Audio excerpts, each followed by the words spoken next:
students, welcome.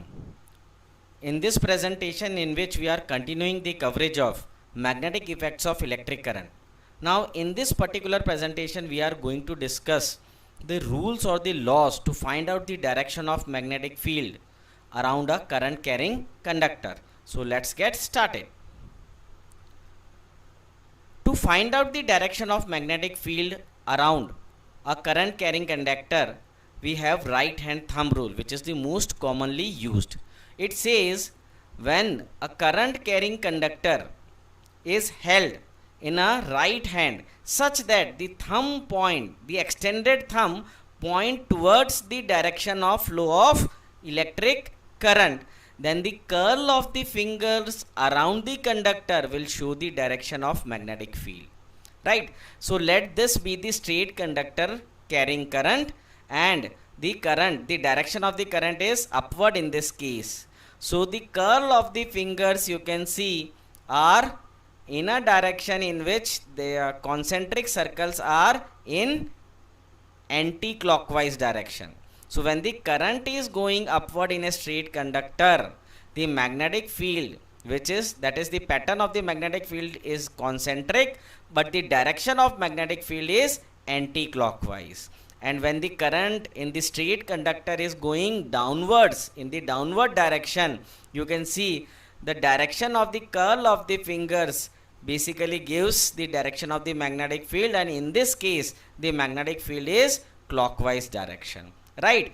And if the straight conductor is held horizontal, then according to the direction of flow of current you can easily find out what is the direction of magnetic field at a particular given point around the current carrying conductor. So this is very convenient rule or law to find out the magnetic field, the direction of the magnetic field at a point near the current carrying conductor.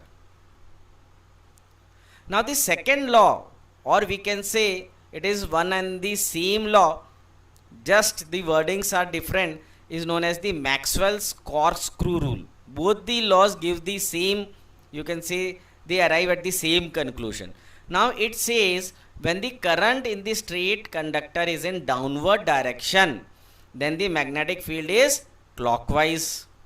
Like a screw, when we rotate it in a clockwise direction, while screwing it up, it goes downward. So you can say when we, with the help of a screwdriver, when we want to tighten a screw, we have to rotate it into a clockwise direction. So this rotational motion, the direction of the rotational motion gives the direction of magnetic field, and the direction of the screw downwards gives the direction of current. And the converse and the opposite, when we have to unscrew a screw, then we rotate it in an anti-clockwise direction, and when we rotate it in an anti-clockwise direction, it moves up. So the direction of movement, that is the upward movement, is the direction of current, and the rotational movement, that is the anti-clockwise movement, is the direction of magnetic field in this case, right? So when the current in the straight conductor is downwards, the magnetic field is clockwise, and the reverse, when the direction of the current is upward, the direction of the magnetic field is anti-clockwise. So this is known as the Maxwell's corkscrew rule. Now corkscrew in fact is this type of instrument, right? And in the earlier times it was used to basically open the cork of the bottles, because those times there were no lids. There were only those wooden corks which were used to seal the glass bottles, and when these glass bottles became old, the cork basically, they were very very tight and they didn't used to come out very easily. So this was the instrument which was used to open the cork, right? And this is, you can see, it is a spiral type of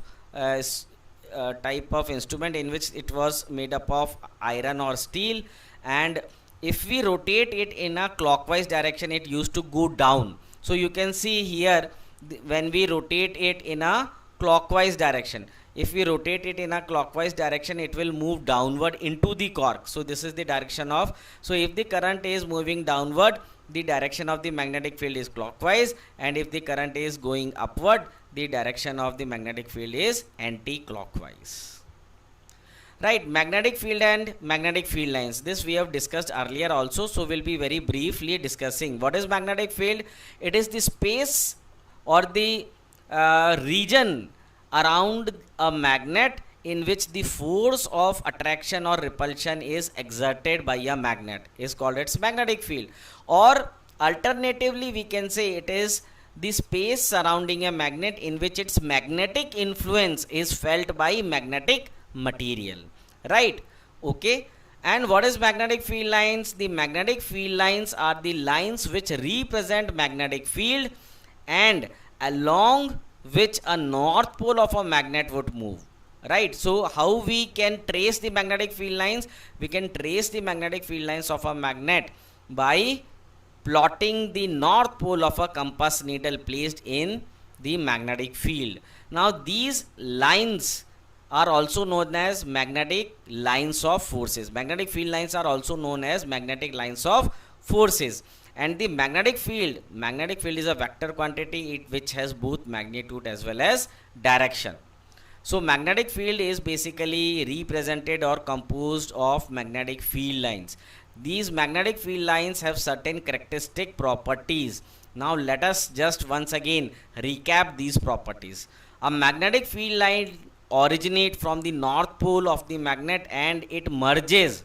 It does not ends, it merges into the south pole, and inside the magnet they travel from south to north as straight parallel lines. So here you can see that from the north pole the magnetic field lines are emerging and they are merging into the south pole, but inside the magnet they once again travel from south to north and once again they join. That means these magnetic field lines are closed loops. They are like concentric circles, right?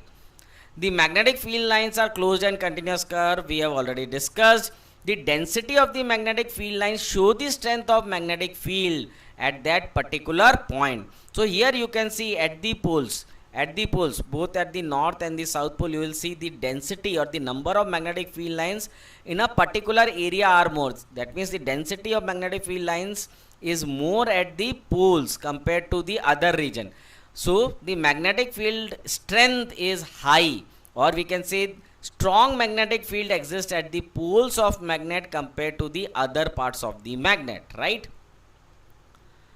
The magnetic field lines, they never intersect each other. Why they do not intersect each other? Because basically magnetic field lines are the north pole of compass needle plotted under this magnetic field. So if they intersect, then at that point the compass needle will show two north poles, which is not possible, right? And the last point is a uniform magnetic field is represented by parallel and equidistant field lines. So if there are straight parallel equidistant field lines, that will show a uniform magnetic field. Now this is the pictorial representation of Earth's magnetic field. Here you can see that the north pole is here, right? The geographical north pole is here, but the magnetic south pole is here. So magnetic south pole is at a distance of 11.5 degree. It is basically a little bit, you can see from the geographical north pole, it is a little bit away at 11.5 degree. There is a difference of this degree, right? So at the geographical north pole there is the magnetic south pole, and therefore you can see the magnetic field lines are merging into it, because we have just discussed that the magnetic field lines, they emerge from the magnetic north pole. So here you can see that the magnetic field lines are emerging.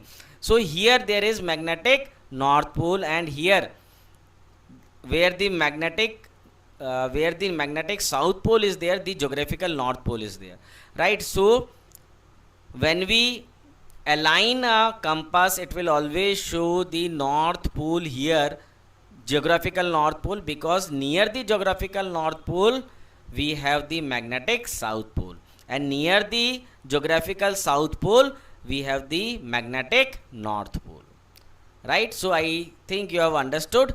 Thanks for watching. Please like, share and subscribe. Thank you.